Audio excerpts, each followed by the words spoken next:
I don't believe albums are dead. I still think they have a place in music big time, and I'm going to explain why in this video and why you need to be doing them both and the big mistake artists are making when releasing albums. My name's Chris, also known as Manifest. I've released over 13 albums on CDs. We've done a lot of USB keys with this cross USB key. This thing was sick. This is the latest one we did. We also did this USB key skateboard. And again, albums aren't dead, but fans want singles, okay? But they also want albums, all right? But this is the number one mistake I see artists do. They will spend a whole bunch of money and time and make 10, 12 songs, 13 songs for an album, whatever amount for an album, right? But they spend all their budget on it. And most of the songs are mediocre because they take a $10,000 budget or $15,000 budget and they try and stretch it to get as many songs as they possibly can. Come on, you know you've done that. You know, you try to stretch the budget to get more because you think more is better. But you got to remember, albums don't promote albums. It's the hit songs on the album. I can tell you on this album, this is an older one, that 2 or 3 of the songs out of the 11 songs on here were the hits that promoted this whole thing and did the best, okay? The rest of them did okay? Maybe some of them got some TV and film and stuff like that. I can see that on here. But albums don't promote albums. It's the songs that promote albums.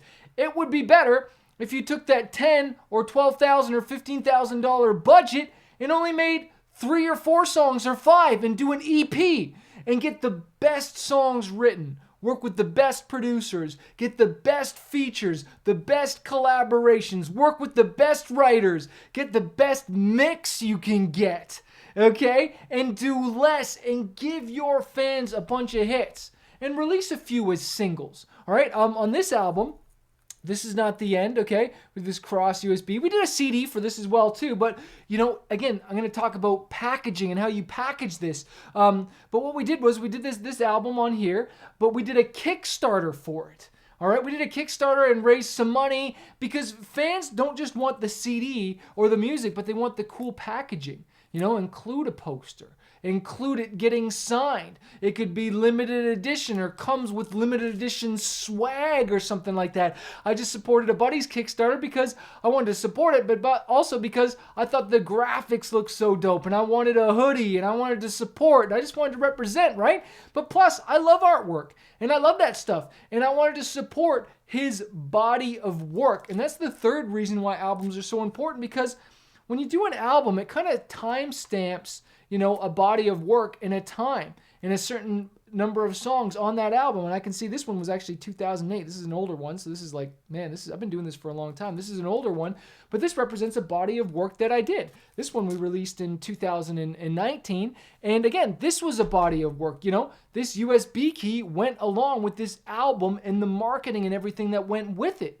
And you better believe that, you know, if I didn't market the whole album properly and do some cool merch around it, and again, timestamp this moment in time when I did these songs. So fans always remember, like, what's your favorite album? Oh, I love that song on that album. And it was that album that during that time that got me through this. And the merch that went along with it. I think this is actually the album cover for This Is Not the End, okay? It's got that same kind of font there. I don't know if you can see that, but that was the album cover we did. I happen to be wearing my own swag here.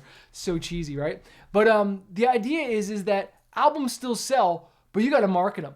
And I always tell artists that, like, look, first make the best music you can. Less is more.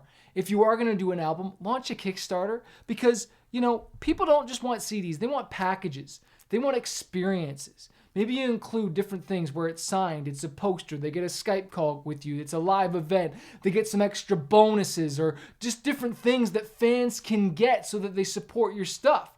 But the biggest mistake I always see artists, man, is they stretch their budget too much and they just release an album and then they don't promote any of the songs on here.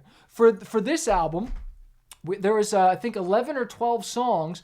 We released 9 of them as singles leading up to the launch.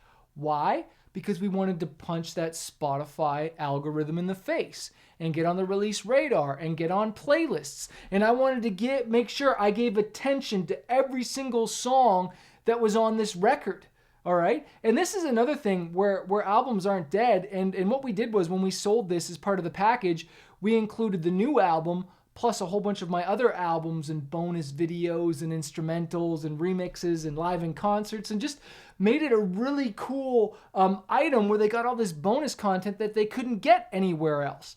And that's, again, another way to package your music in a different way so that fans can get it. It's limited edition. It's just different stuff you can't get anywhere else. But you got to be thinking this stuff through as opposed to just whipping it out there. You know, it's now, as I'm recording this, I guess it's 2021, and we haven't released an album since 2019, but I've been releasing a single every month and a half, 2 months at least, to just keep having that music out there. But let me tell you, out of all the music, the new songs that I've released from then until now, only a few of them really took off.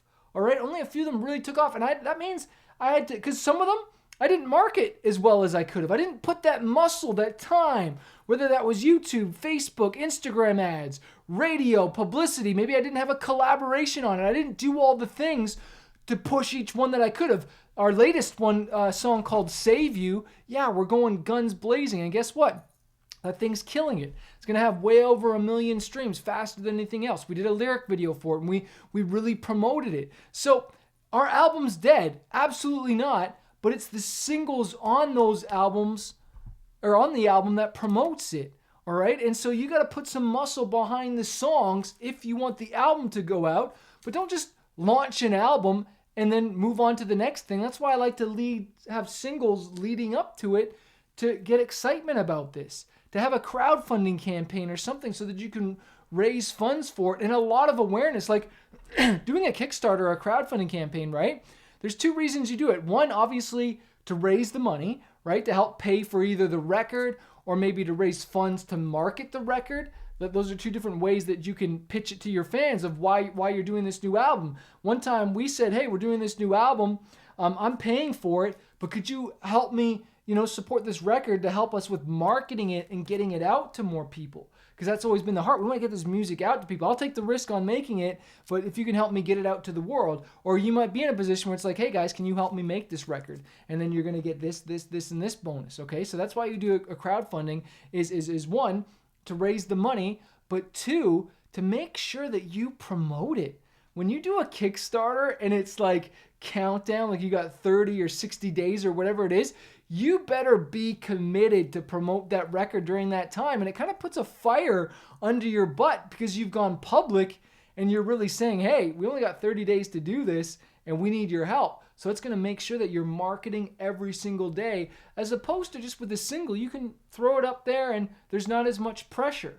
But when you do an album, you're putting more muscle and more effort behind it. But don't be like most artists who get excited leading up to it. They promote it the first day, the second day, and then the third day, they stop promoting. 4th day, they stop promoting more. 5th day, they've really stopped promoting. And by the week, they've almost forgotten about this thing, and they're already talking about the next song or the next record. And it's like, dude, you spent thousands of dollars making this. Can you please spend some time marketing it? And that's, of course, where I come in to help you guys market your music. If you click any of the links below, there's links to Fanbase University, different books, programs, and stuff like that to help you market this stuff, and also to help coach you if you want some coaching twice a month with Fanbase University. Hope this video helped.